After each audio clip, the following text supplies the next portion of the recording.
if you asked a leftist if we were racist, they would say we were, wouldn't they? Oh yeah, 100%. If they listened to a few of our videos, they would as well, probably.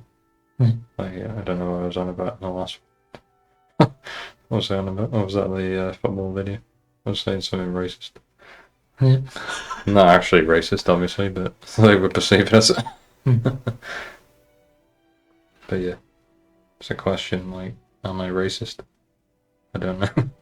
I think you have to go on a journey. Don't you have to take yourself on a journey? Yeah, it's the only way. Like Matt Walsh does in this documentary with the same name. Yeah. Do you think if people would actually, well, like, the people who are going to listen to this, which is our close family only, do you think they'd be interested to hear who Matt Walsh actually is? Or should we just talk about the movie itself? Don't know. You know more about him, don't you? If you want to say something about him, you can. Don't know really. I don't know if you think people would be interested in it, I'd say, but Might as well. he's basically just like a conservative, like, right-wing commentator in America. He works for the Daily Wire, which is like a, like a publicist.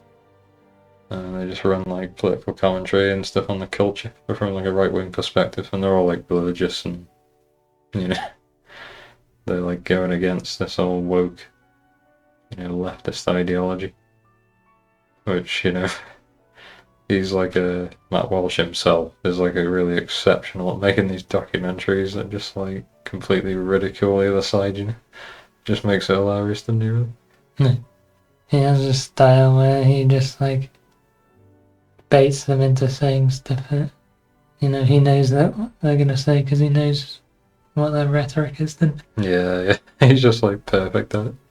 Because he's so expressionless. So like when he's trying to act like a serious leftist, like he's really taking his, things seriously. The whole ideology. So they like completely encapsulate by him, aren't they? You can just push him to do random stuff.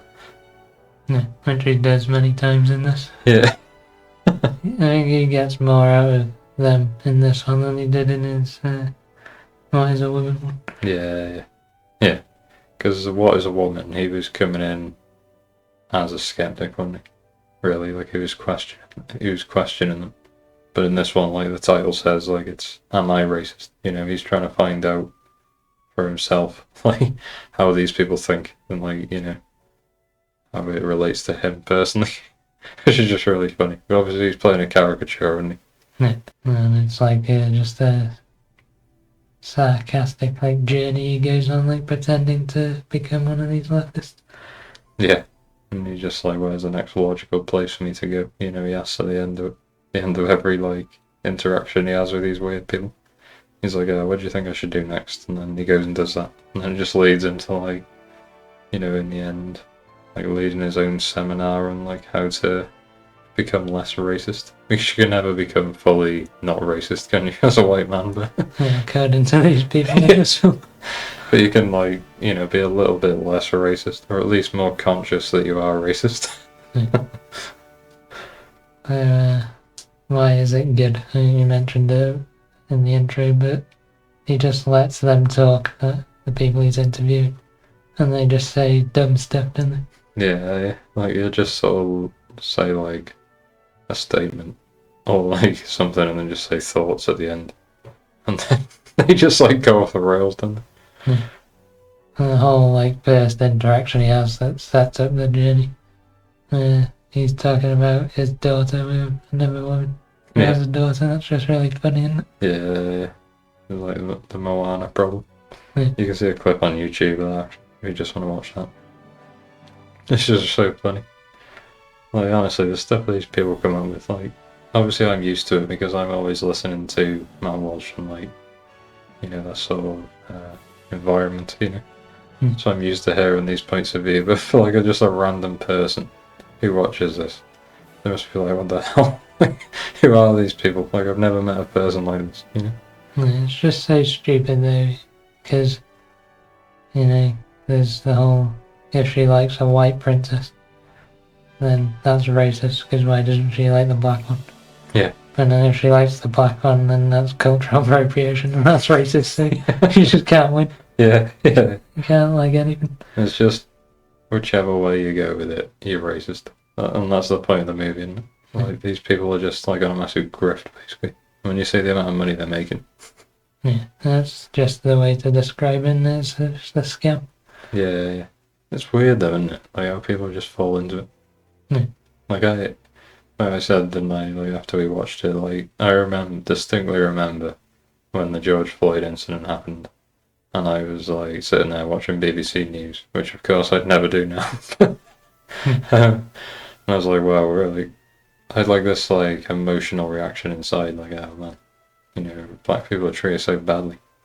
But obviously, I was just completely wrong on that. Like, they're just treated like anyone else, really. And tie it back to the football channel real quick. Vinicius Junior is the worst of that in football. Yeah. Did you see Mel? Like, apparently someone was racist to him in the Real Madrid game, and he was just like, I don't care what happens.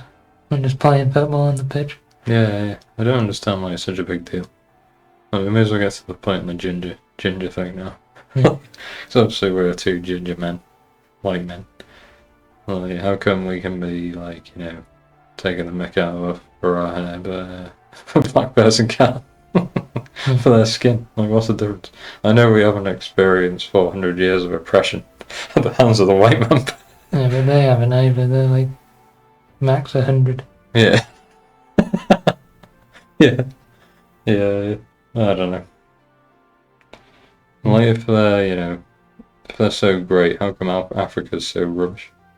It's just like a complete, like, garbage society, to use Joe Biden's phrase. And we give them so much money, like, and such a leg up. They should be way more advanced than they are. They keep on ruining it. They just keep on building, like, mud huts and stuff. They just build, like, a brick house. Have you ever seen that meme where it's Africa before, like, the white man turned up, and then in Africa after the white man turned up, and it's just the same picture, but they've just put, like, a cow on the picture instead, because they just buy a cow or something. Yeah, instead of a horse. Yeah. Tools to, like, build up, like, a community. Yeah. And they just buy, like, 2 cars, brand new cars. Alright, yeah. Oh, I get what you mean. I thought you meant like the white man brought the car and they used the car instead of a horse. And that's all they've done with it. But you mean like they'll just go and buy a nice car instead of like house their family? Yeah. I get it. Yeah, I get it, yeah. Well, obviously a car like breaks down in like 10 years and then they got nothing, and then they come down and invested in it. Yeah. But yeah, I don't know. Just crazy, and like society is just absolutely crazy. These people exist and they dominate the culture. Just think of that. Like, our point of view is strange now, apparently. Even though like 20 years ago, or even sooner, nobody felt like this, did they? No. Where's it come from? It's just come out of nowhere. I think it was like Obama's rhetoric that started it all. Because he was a black guy, obviously, so everyone thought like, oh yeah, you know, like racism's finished, basically. So, but obviously they couldn't allow that because, you know, they've got this ideology, haven't they? Like just this thing that like white people are racist. So like Obama just wouldn't allow it, I think. You know, because obviously they lose power, don't they? Like that's what they sort of built up to with his, well, especially in the second term, was saying like, you know, I'm a black guy, you know, people are oppressed, and he was getting more votes from it. Yeah, because obviously there's major benefits to being black now. You just get free handouts for everything, don't you? Yeah. Like obviously we're talking about America mainly here, but you know, Britain's extremely woke, but as well. But it's just like, I think it's a bit different than everything. It's like the recent thing happened a while ago where that Muslim guy killed children. Yeah. And then it's recently come out, even though we all knew it anyway, that he was in fact a Muslim. Yeah. We were told he wasn't. You know, to try and keep the peace. Like, what? They just didn't want more violence, so like, because there was a big outrage on Yeah. they just wanted to withhold that information even though everyone knew it. So there wouldn't be more like, hate crimes or whatever they're called. Yeah, was it? Yeah. Just insane. And like, trust in the media is just gone on it. Yeah. And then mentioning hate crimes, there's one fake hate crime in this film. Yeah. Which one? The mascot one or the other? Well, yeah, there's a couple actually, but we'll go into the mascot one because that's really funny. Yeah. Like, if you Google it, like, racist, what is he like? I don't know which Sesame Street character he is. Cookie Monster. Racist Cookie Monster mascot or something. Yeah. And then he just like high-fiving all the white kids and Mm. and then like he sees the black kids and he just waves them off and walks past them. Like, he obviously just didn't see them or something. And obviously there's a massive race war going on about that. Or even if he did see them and he intentionally didn't want to high five them, like, it's not contractually obliged to like high five them, is it? No. I'm sure he's high-fived at least one black kid and the rest of the crowd, didn't he? He used to say what happened there, And you have a theory that the guy under the suit was actually black, that's why they never said who it was. Yeah. Because it wouldn't fit their narrative. I think he's not a white man at least. Yeah. Yeah, like you say, it didn't fit the narrative, does it? If it turns out he isn't. Some white, pasty white man dressing up as a Cookie Monster and, Snubbing some black little angels. But yeah, obviously I follow all this stuff. Like, I've been watching this sort of media, like right-wing media, really, for like 4 years. Like, I'm just completely familiar with it all. But I don't know what you think as like sort of like an outsider. You don't consume as much of the content here. No, I actively try to avoid everything political. If I see one thing that is political in like a movie or whatever, it just annoys me. I just don't want it in there. Well, yeah. And I just avoid everything. It like annoys me when I see something about it. Obviously, I just think it's important to like know about it. Because if you don't read about this stuff, you're just like, with the way it's going, you're just like gonna get consumed by it in the end. Like if you're not like thinking about it and like, because that's what we've seen with society, really. Like, it's just degenerating. Like, you don't know it's happening, and then all of a sudden, like, you wake up one day and something has massively changed, and you just didn't see it coming. Yeah, like the whole thing, you can transition a child. Yeah. What age is it from? The gate isn't even younger than that.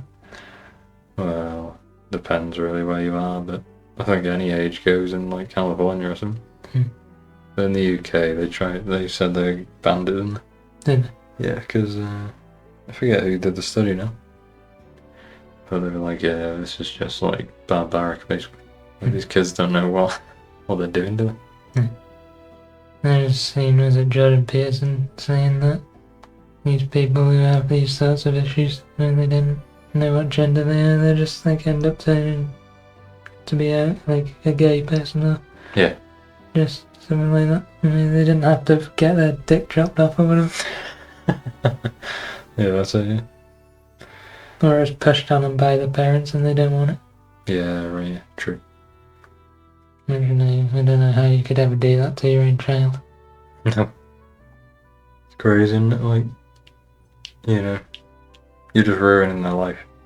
And like, these people, like, when you see interactions with them, they're just like, they genuinely believe they're like the opposite sex to what they actually are. And like, they think like changing their body or whatever will actually change that, what they actually are, but it's just impossible. But they really believe it. And why do they believe it so much? I don't know. But it's just crazy because there's so much evidence out there to suggest that you aren't whatever you change into. Yeah. Just the basic ones that you can't get pregnant if you're a man. And you transition into a woman, you can't get pregnant, can you? Yeah, exactly. I just don't know why this is like a thing, why it's even a thing that's being like taken seriously. It's crazy. It's unexplainable, really, like how it's become a massive thing, really. Yeah. Getting back to the mascot thing, you say it's bad parenting the way they handled the situation. Oh yeah, 100%. Yeah. Yeah, you should just say like, oh, that's unlucky, you know, he didn't high five it. You know. You just say something to your child like, oh, you didn't see it. Yeah. Whatever. You have to go back. Back to like wherever he works or The whatever. dumpster. He went to his break or something. Just say anything, wouldn't you? Yeah, isn't that where the Cookie Monster is? He's like in a dumpster. Is he? Like he's in a bin or something. Yeah. One of them is. He's going back to his bin to eat some cookies. No, the parents have instilled the whole like victim mentality into their child, like they've been wronged. Yeah. And because they've got loads of money off this, and they're gonna believe that in their life, and Yep. It's great. It's absolutely crazy, isn't it? because if you don't know about the situation, they tried to sue them and all that, didn't they? And they're getting loads of money off donations and all that sort of thing. How is it possible? We'll get onto their dinner party thing, because they got 5,000 off Matt Walsh, didn't they? Yeah. To attend this dinner, and then just call like 8 white women racist. Yeah, these pair of women. Sarah Rouse, one of them. They're like, you know, I don't even know what she is. She looked white to me, but whatever. And then there's a black woman. And they just go there and like, you're just so racist. Like, what's your problem, basically? They just talk for 2 hours to white women saying that they're the worst people on the planet, basically. Don't really give them solutions to like change it. They just, because like I said before, you can't be not racist. So like, it's just sort of like a repentance sort of thing for these women, these white women, just being berated. They feel guilty that they looked at a black person with a scowl, and then they think they were racist. Yeah. Which one was it where she was like, I smiled at them? Yeah, that was a book. That was all funny, wasn't it, when he was doing a fake scenario with the book over. Yeah. And he was like, you smiled at me too much. Yeah, that was funny, And then actually. a day later, he didn't smile at all, and I felt belittled. Yeah, like, so funny. first day, like, I just felt like he was smiling a bit too much, you know. Felt like some racial tension there. Because he was role-playing as a black man, she was a white woman. And she was like, oh, I'm so sorry, like, you know. Like, how do you think we should proceed and all that? And then he's like, okay, yeah. You know, that was good, like, let's get to the next day. And then, like, okay, so now you've walked up to me and you didn't smile at me because of the day before. And I felt like you were really racist and you belittled me. And then he suggested that they take separate corridors, and she agreed to it. so funny, wasn't it?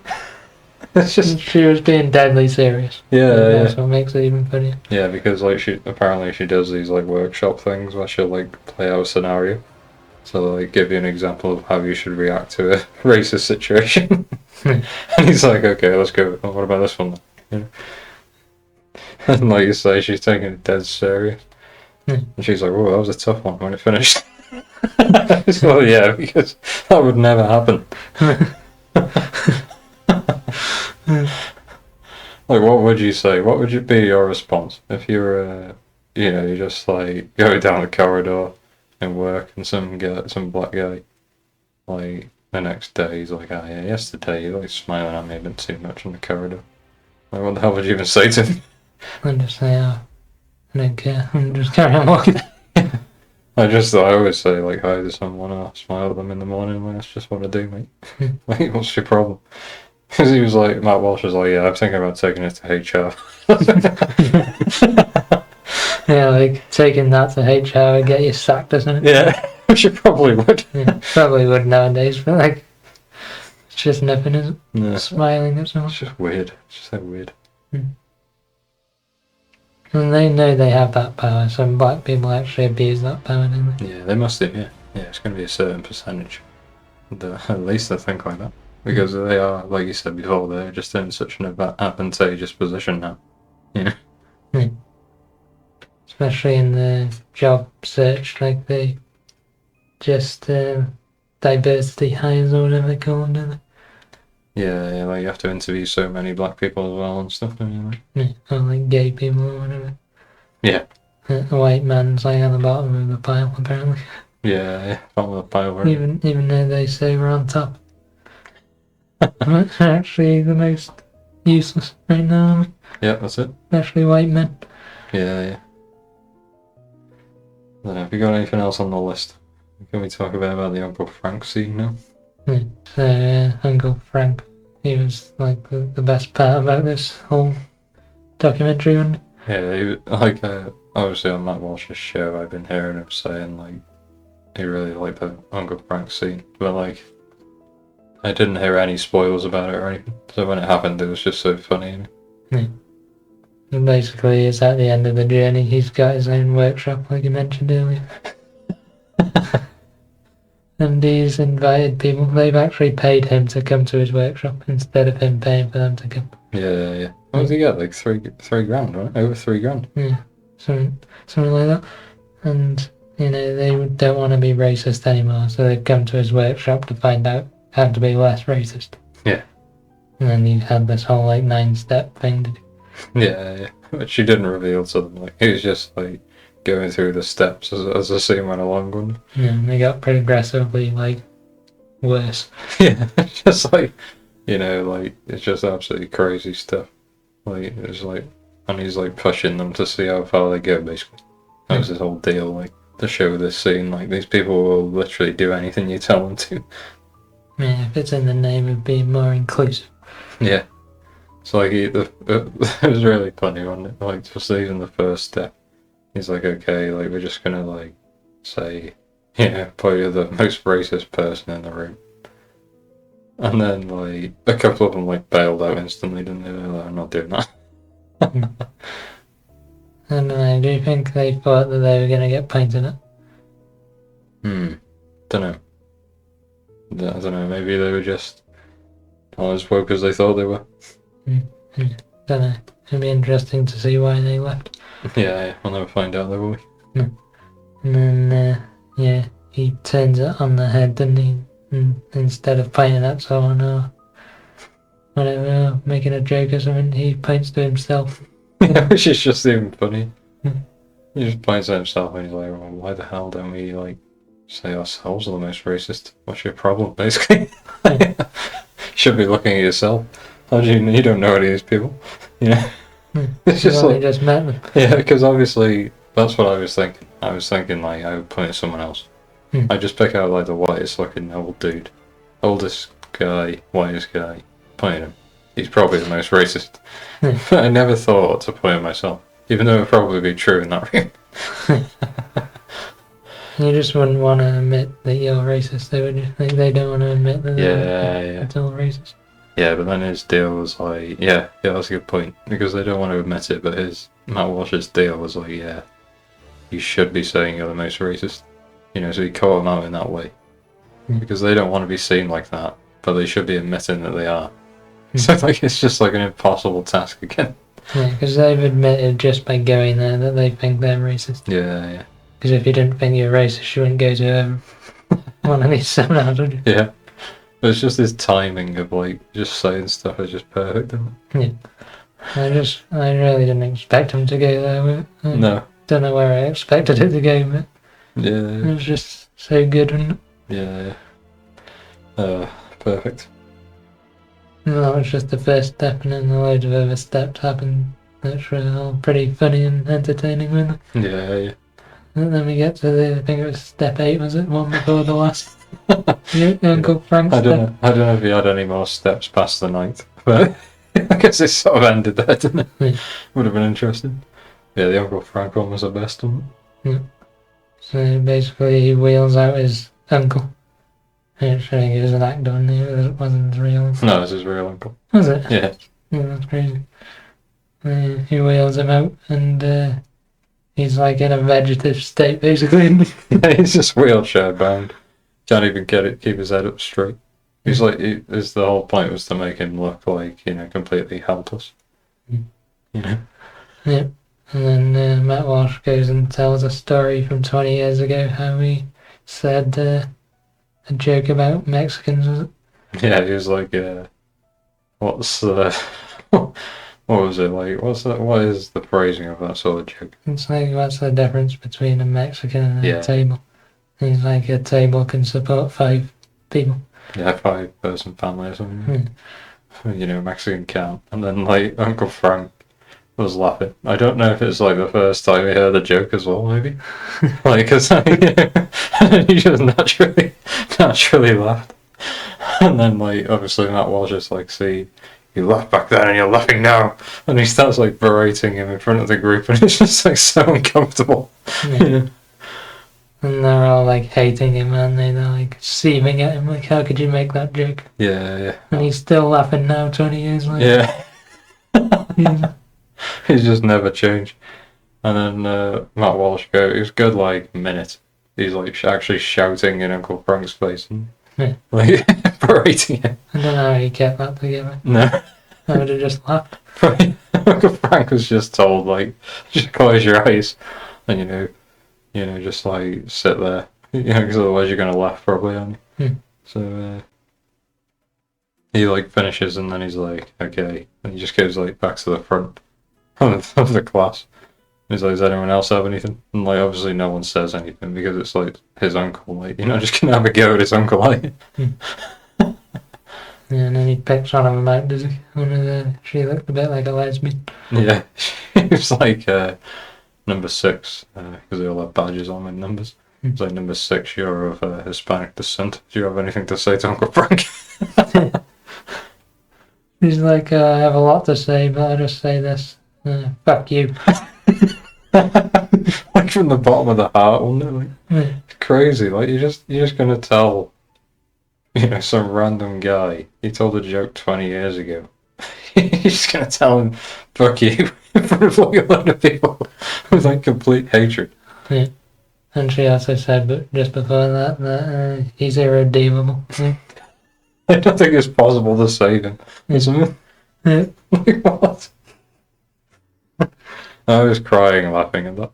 I just was not expecting someone to do that. No.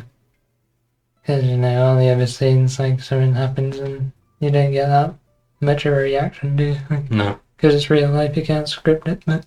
Yeah. I think Matt Walsh said in one of the behind the scenes things that if he could have scripted it, he couldn't script it as good as that. Yeah. It's just perfect. Mm.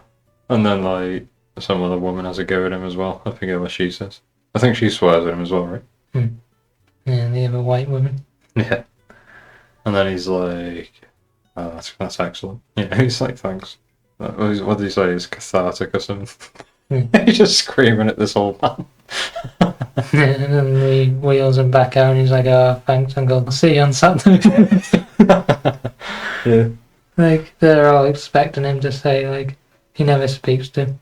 Yeah. Like, they got an awful relationship and then he ends it off just like, oh, I'll see you on Saturday.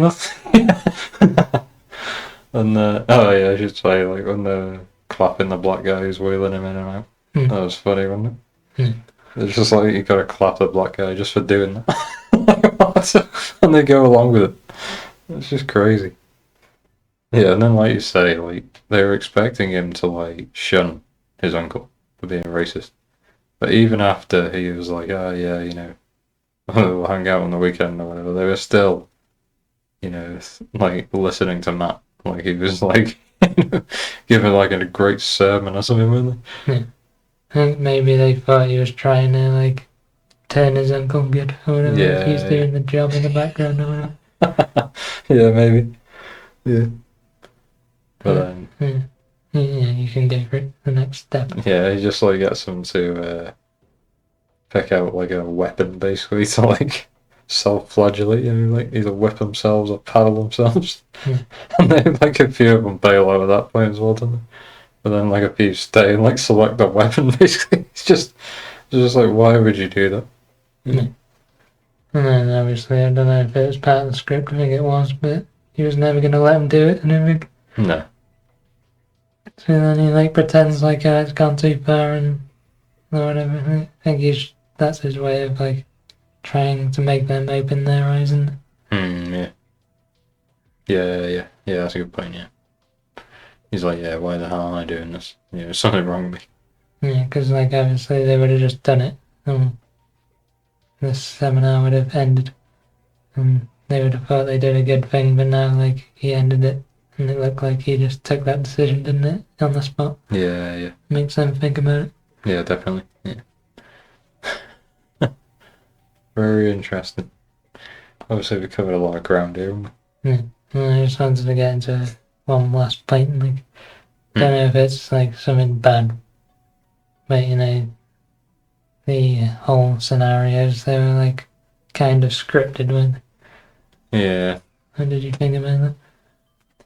Obviously, he's got an idea of what he wants to say on me before he goes, but he has no idea what the people themselves are going to say, does he? So it's not like a movie, it is a documentary more, so I don't really have any issues with how he did it, really. Yeah, I was thinking like you could just keep on going until you find someone who does something you want them to do. He's got an idea of what he wants to happen, and you just find someone who actually makes it happen. Yeah, I get it, yeah. I don't know. It's just funny though, isn't it, to see how far you can push these people, and they'll literally do whatever you say, as long as you seem like you're on their side. Yeah. And I just brought that up because we watched one of the behind the scenes things, and the first thing that starts him off on his journey in the actual documentary, he didn't actually film that until like one of the last components, did he? Yeah, right, yeah. Because he needed something to start his journey, so it felt a tiny bit fake. Yeah, it's not completely organic, is it? Like some documentaries, but obviously I still enjoyed it, and the whole like structure of it was good, and especially when you were watching it, because I only found that out after, didn't we? Yeah. It just took a tiny bit away from it for me. Right, yeah. It wasn't that bad.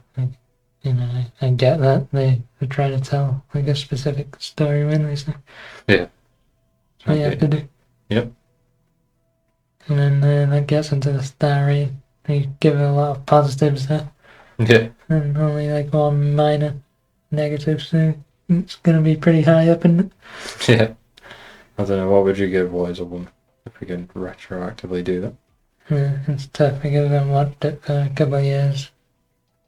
And like a perfect documentary is like Free Solo. I don't know if I'm giving it a 5. No, probably not. I give it a 4 or 4.5. Yeah. What would you give it? It's probably a 4.5, really. It was just perfect for what it was, wasn't it? Yeah.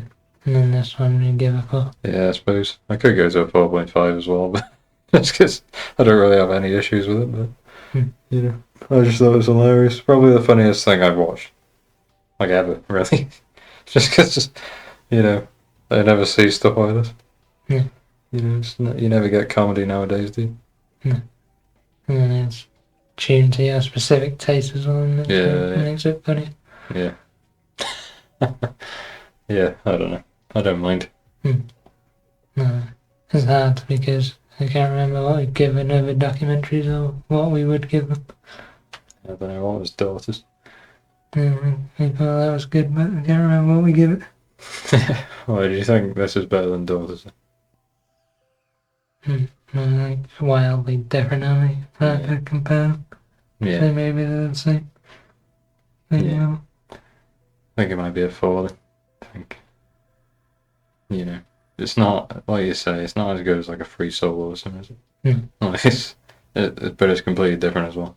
Because it's like a sort of like a satire and a documentary. Like. Meta commentary. Yeah. It's different, and like you say, it's for a very specific person. Like for me, obviously, it's basically just a 5 because it's just what I want to consume. It's just like the content I want. But like for more normal people, it's going to go down. It's a very niche market, really. You have to be into politics or whatever.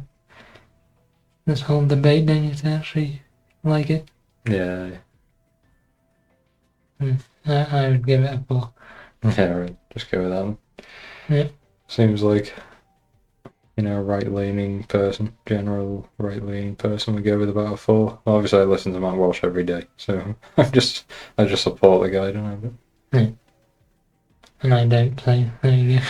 yeah, there you go. Balanced argument, but obviously I'm still on the right, so we're not on opposite sides, are we? No. I don't know what a leftist would think of this. They probably want to kill themselves. It is it. Well, the thing is, which is interesting actually, is like a final point. Like mainstream like film critics, like Variety or the Hollywood Reporter or something, like they haven't given it reviews, which to me says that they actually think it's pretty funny. Yeah, and it's good. Yeah. But they can't say that because then that would ruin all the work they put in. Yeah. With all the other reviews. Yeah, and it's easier to just not review it. But obviously, if it had been bad, they would have just reviewed it, wouldn't they? And said like, oh yeah, it's like 0.5 out of 5. It's like so cringe and bad this is. Because it was good, you may as well just leave it alone. So they're guilty by omission. Yeah, definitely. Because you got to review it because it made like millions at the box office. Because obviously, it actually released in cinemas in America. So, what movie that's made over like a couple of million at the box office hasn't been reviewed? There's basically not. It never happens. Like you just review them, don't you? If that's what your website is, you gotta review everything. Like we do. We're just a small channel. We review literally everything. Yeah, everything we watch, we review it. Yeah. So if it's coming out, say if it's bad or good. Yeah. Like just give your honest opinion. Like why do you have to be ideologically aligned? Like we've said before, haven't we? Like if there's like a left-wing movie, we could admit it's good. It's well made, or We might not like the message or themes or whatever, but you can say the film's actually good. Yeah. It's like when we watch a Nora. I think it might be a similar thing to that, really. Like obviously, we haven't seen it yet, but I think that's going to be the perception at least. So yeah, look out for that one. We just teased the next one. We teased it in 2 videos now. Yeah. Venom and this one. So I thought we were going to watch I'm a Racist a bit later, didn't we? But I just had to watch it in the end. Because I kept seeing stuff. I was like, oh, I just gotta watch it. Didn't want massive spoilers. No, if I would have had that Uncle Frank spoiled, I would have ruined it. Yeah. So I'm glad I did. I'll just watch it again before the election, probably.